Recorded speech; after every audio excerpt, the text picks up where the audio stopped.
VP Sara Duterte, nahuli sa sarili niyang kasinungalingan. Unti-unti nang lumalabas ang kanyang tunay na kulay. Narito ang mga ilan na kontrobersyal na issue na kinasangkutan niya.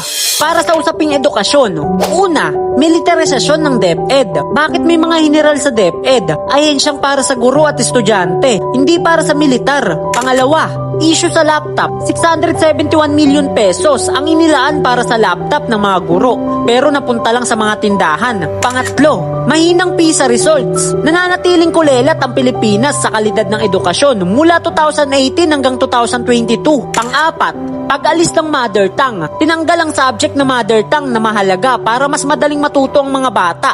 Mapunta naman tayo sa issue patungkol sa politika. Ito ang mga kontrobersyal na issue na kinasangkutan ni VP Sara Duterte.